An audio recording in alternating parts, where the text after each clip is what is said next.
With roughly 60 million Latinos in the U.S., we highlight Latinas of influence, businesses surviving to thrive. We talk culture, travel, health, wellness, music, entertainment, and of course, food. Our passion is to share inspiring stories with the community. I'm Richard Sandoval, and this is Hispanic Lifestyle. I will never forget the sight of you with a broom in your hand, sweeping up the streets and helping out in Los Angeles. And I can't help but feel that there's going to be parallels, if you will, in the future as our economy, as our small mom and pop businesses, as our Latino business community starts to come out of this pause we basically had in our economy.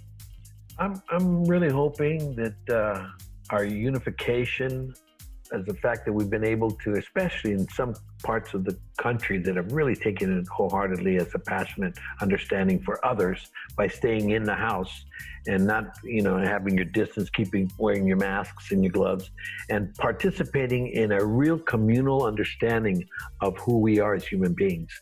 I'm hoping that will permeate itself and deter what could happen when people start to get, cabin fever, when people start to feel that they don't have to do this anymore, because this is really, really a difficult pandemic. This is not,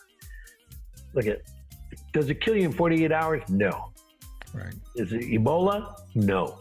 But if Ebola spread as incredibly easy as this did, then you'd really be out to lunch, because this is really, really spreading very quickly. Now, they just found out yesterday, okay, here we are, the 17th of April, and they found out yesterday that out of 100 women that were pregnant inside of this one situation, over 30 of them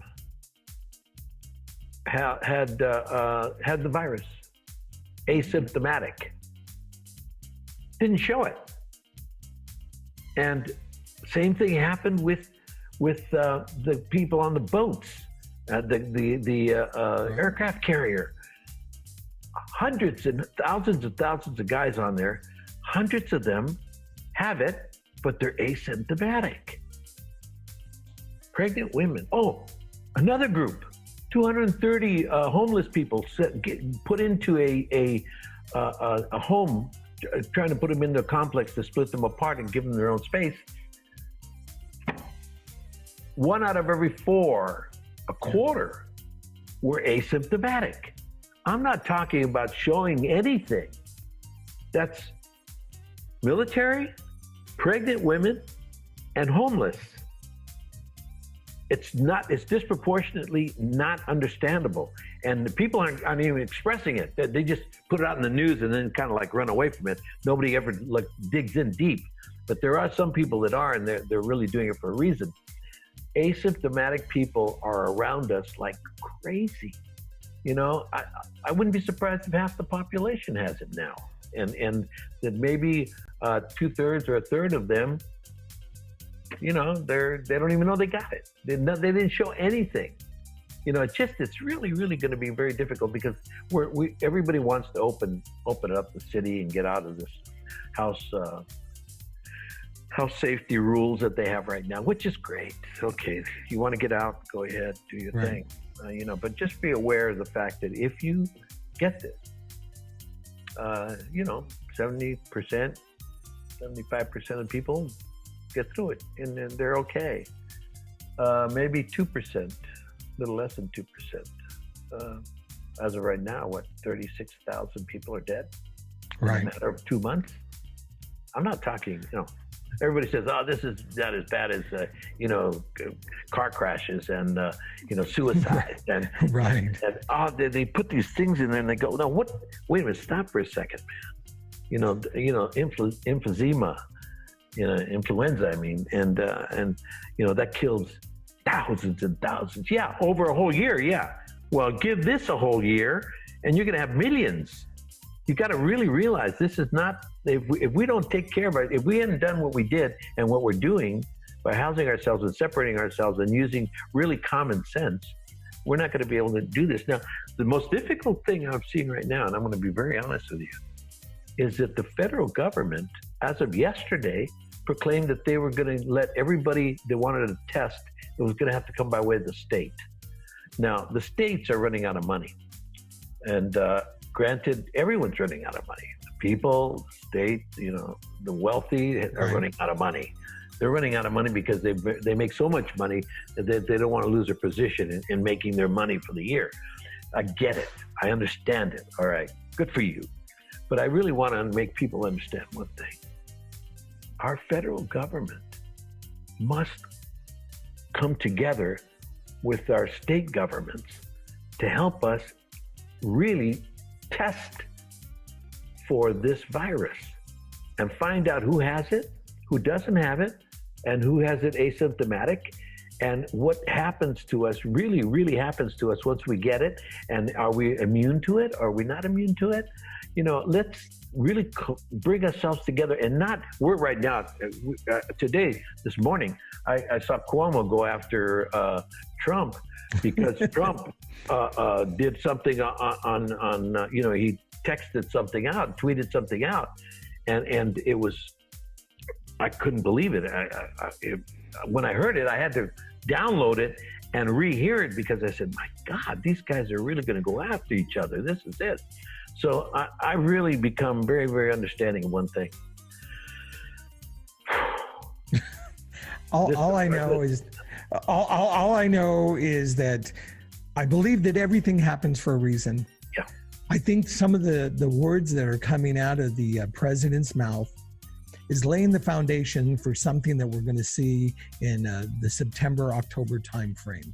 Yeah. I don't claim to have a crystal ball. I have no insights, but at the end of the day, I know that we can't underestimate the power of the media, the influence that the president has. And so with that said, I firmly believe, after I read some of the nonsense this morning, like you, it's got to be laying the foundation for something. Well, yeah, it's gotten to that point now. And, basically, I'll be very honest with you, and we're talking about politics now, and I didn't think we'd get into politics so much. But hey, I'm following you on this. It's really important for us to understand one thing. The future's in our hands. We have to vote. Right. Really have to vote. I used to say, and I've been since I was 78, I became El Pachuco in a play called Zoot Suit that changed the course of my career and also the course of Chicanos in the United States of America. And it's really changed the course of the way that theater looked at our culture, the Latino culture in the United States. It was the most prolific, and still is one of the most prolific pieces of work done on a Latino culture in the history of theater. And it launched me in my career. And at that time, Carter asked me to help him with the Latino vote, and I said I can't. I'm the voice of Southwest voter registration drive at that time, and I've been nationally always trying to push people get out to vote. I don't care who you vote for, but vote. And then Reagan called me, his staff called me and asked me to help them, and I said I can't. I'm the voice of the voter registration drive. Then, of course, after that, Bush, and then Clinton, and then the other Bush, and then Obama, and they all have come to me, and I've said the same thing over and over again. I can't. You get them to vote for you. I'll get them to vote. You make them vote for you, okay? But in this case, I have to really understand one thing. This is completely different, and I've never said this, and I'm going to start saying it. I'm going to say it here for the first time. And I'm telling you right now, we have to vote. And we have to vote for Joe Biden. And we must change the course of what has happened. And I know that there are many, many Latinos, and that's the ones that I really need to look at and really need them to come out of the woodwork and really vote. And I know that there's a lot of Republicans that are watching your show, and they're saying, oh, this guy's a Democrat, of course. No, I'm a humanist. You are. You are definitely. I am in this for the humanity. And I got to tell you right now, there's something critically wrong with what has happened to our entire structure. And you got to check it out. You got to understand what has been going on for the last 3.5 years. And I didn't want to comment on it, but you got to look at it. And if you're a Republican Latino, think about our culture and what has happened to us. And if you think that it's okay for that to happen, then I can't change your mind. But you're going to have children, you're going to have grandchildren, you're going to have children's children, and they're all going to have to live inside of this world. And it's a pretty difficult world to live in right now if you're Latino. And it's very, very much difficult to live in this world if you're a minority. If you're African, if you're indigenous, Asian, really difficult, I got to tell you. So all I can tell you right now is please understand. One, we got to vote. But this year, I'm not telling you, vote for whoever you want. I'm telling you to vote for Joe Biden. I'm a businessman. I have a lot of Republican friends and a lot of Latino Republicans out there. And actually, I admire them. I admire them because they do have the same convictions. They do. I don't get it. I sent out a text or forwarded a tweet from the president this morning to my congressman. I said, do you, as my congressman, believe in this statement?